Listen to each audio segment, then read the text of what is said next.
Ngayon po, magluto tayo ng munggo na mayroong watercress at ampalayang halo. Simulan po natin. Pakuluin natin muna yung Yan, lagyan natin ng pork knuckle. Pakulo muna tayo ng tubig.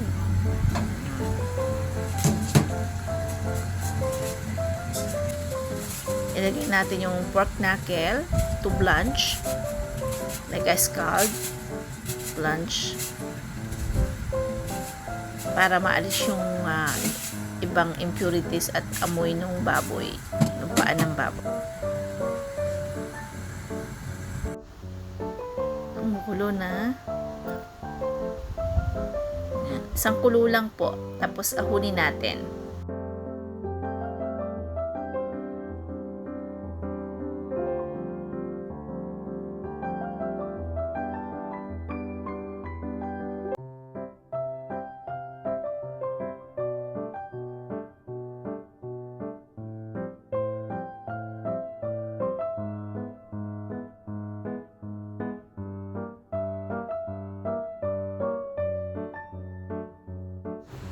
Palitan natin yung tubig ng malinis.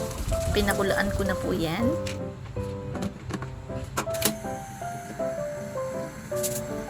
Lagay natin yung ating munggo. Lagay natin ang sibuyas at paminta, asin, at ihalo na rin natin yung ating pata ng baboy. Sabay pakulo, palambot.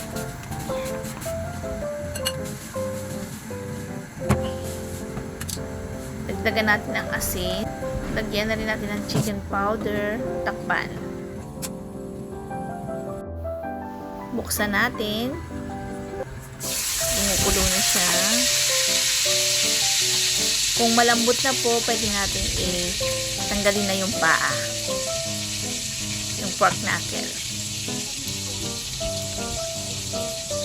May narinig po kayong ingay kasi nagpiprito po ako ng isda doon sa kabila.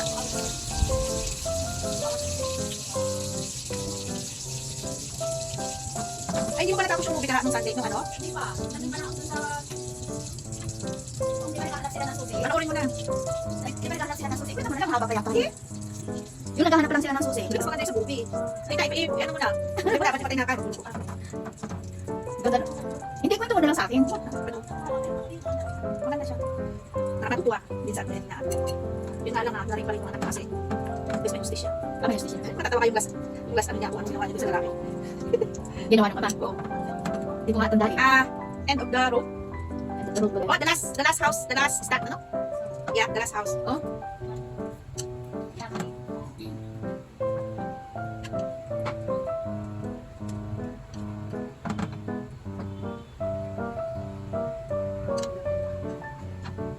Wala nang natira sa bubog, naging sabaw na lang.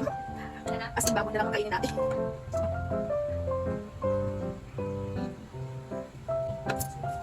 Pwede yung salat. Lagyan tayo ng kawali, painit, lagyan ng mantika, at igisa natin yung ating mga halo.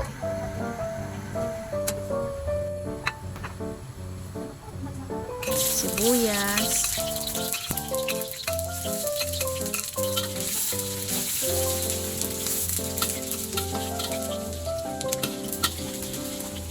lagay natin yung ating bawang, Ano mo yung sibuyas? Minito ah.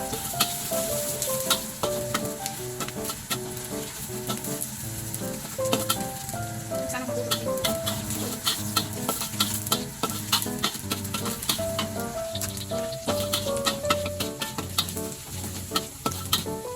natin yung ating kamatis,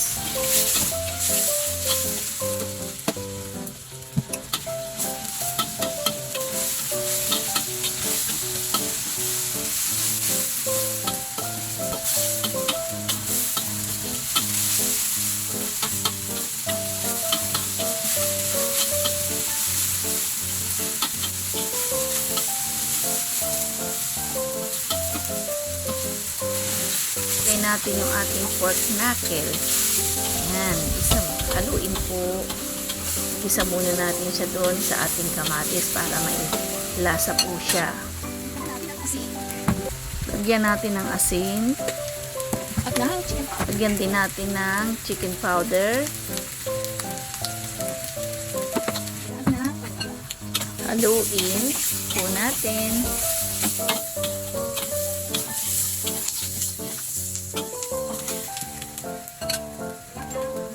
Lagyan po natin siya ng luya, pangtanggal lansa din po siya. Kasi yung pork knuckle. Dagdagan natin ng paminta.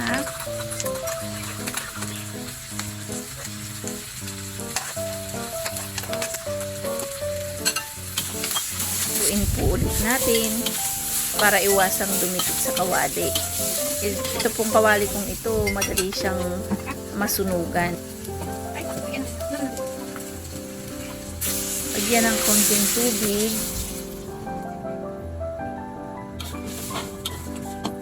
Gusto ko sa inyong tanggal ang rayuma ng kamay nyo sa kahahalo. Takpan po natin hanggang sa kumulo at ating tingnan kung baka masunog. Check natin kasi madaling masunog. Haluin.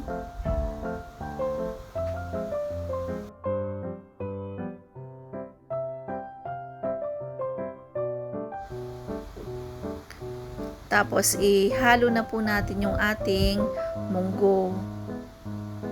Yan. Saidin yung nasa kasirola, sayang naman. Haluin.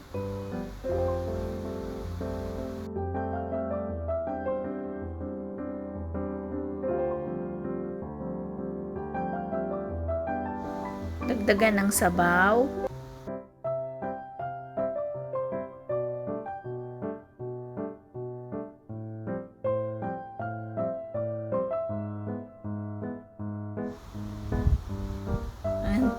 Takpan po natin hanggang sa kumulo. Pero lagi po siyang bibisitahin kasi madaling masunog yung kawali. Buksan natin at haluin muli.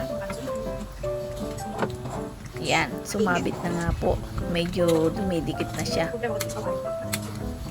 Lagyan na natin yung ating ampalaya. Wala tayong green chili. Ihalo po natin yung ating ampalaya.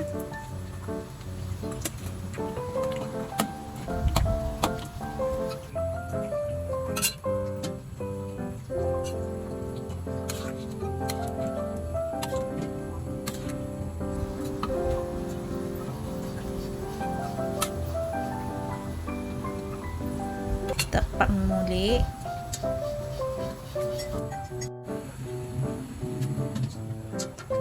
Hindi ko siya mapalaya. Natin. Susunog siya. Kawali ko. Ay, hindi na. Haluin. Ayan. Medyo dumidikit-dikit na siya. Mahirap talagang lutuan tong kawaling to. Wala kaming malunggay, kaya Masyadong manipis. it's watercress. Pero siya kasi po yung malaki kong kawali.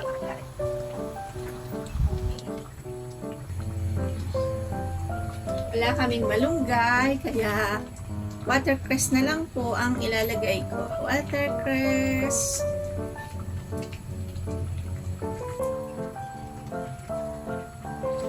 Masarap po yan. I-try nyo pag nagluto kayo ng munggo. Masarap din po siya, parang malunggay.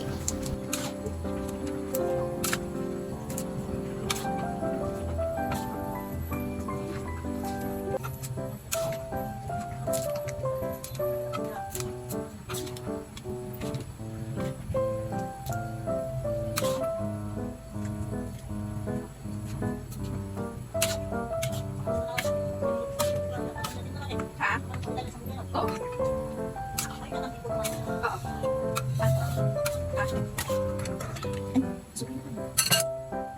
Lagyan natin ang paminta. Nagdagdag po ulit ako ng konting asin, chicken powder. Chicken powder pa. Hindi po kasi siya, kulang sa lasa. So, dinagdagan ko po siyang muli ng sangkap.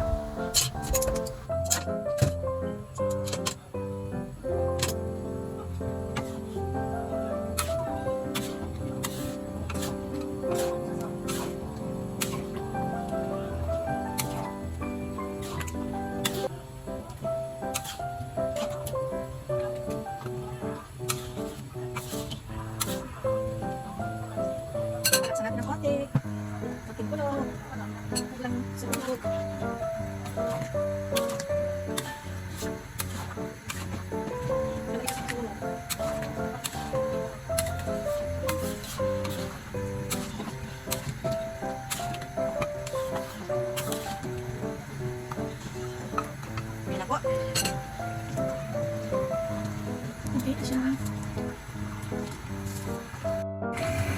Ayan na, luto na ang aking munggo na may halong pata ng baboy. Sana po nagustuhan niyo muli ang aking luto. Hanggang sa muli, please subscribe, like, and share. God bless us all. Bye-bye!